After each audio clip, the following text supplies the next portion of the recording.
Well, and then, speaking of mistakes,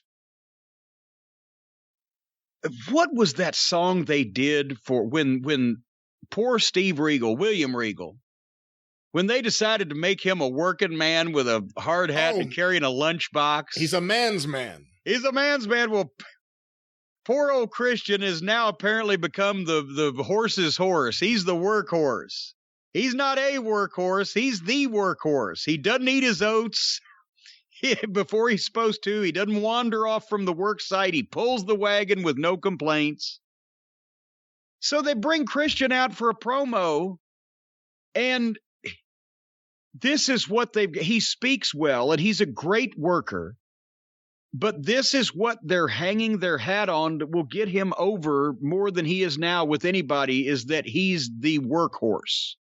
And as we've mentioned, in a context of wrestling being a sport, that makes completely no sense. Only in the context of this being a performance does the idea that he works harder than everyone make any sense. And then that doesn't make sense because you're telling people that it's a performance. Do you see where I'm going with this? Why does he have to be a workhorse?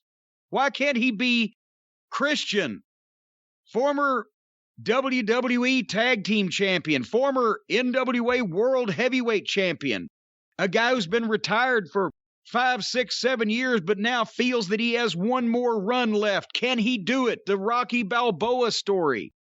Can the wise old veteran come back and fucking topple the modern champions? He's had got all these opponents he's never faced.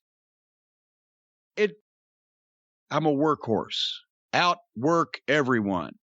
Because it's a work. Because we're all fake. And this is why this is a stupid way for me to be selling myself, that I'm a worker.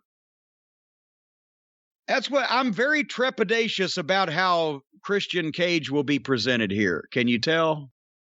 I don't blame you. I feel kind of the same way. It's interesting that him and the Big Show, from what I've read, they've done a couple of interviews apparently, where they both basically said, I talked to Tony Khan, we had a phone call for a few hours, and I've never... And by the way, that is a possibility, because there's a lot of talking on the other end.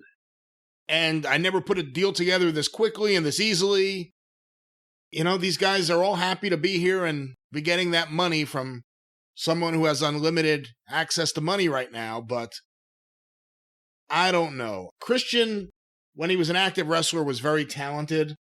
I never saw him as the guy they tried to make him into in TNA. Nothing against him. I just thought he was a notch below that. Again, great in the ring, but not everyone who's great in the ring is a main eventer. And I don't know. It'll be interesting how this plays out. I hate the whole outwork everyone and I'm a great worker. I mean, that's just stupidity. That's like a fucking card shark coming up and saying to you, I'm a great con man. Think about it. One ex-WWE guy comes in and he's the best man. And that's still going on, even though that wedding's over. Another guy is, I will outwork everybody. I mean, these are just such stupid ways of using these guys. Just that wedding deal. Not only is the wedding over, but the honeymoon's over on that whole deal.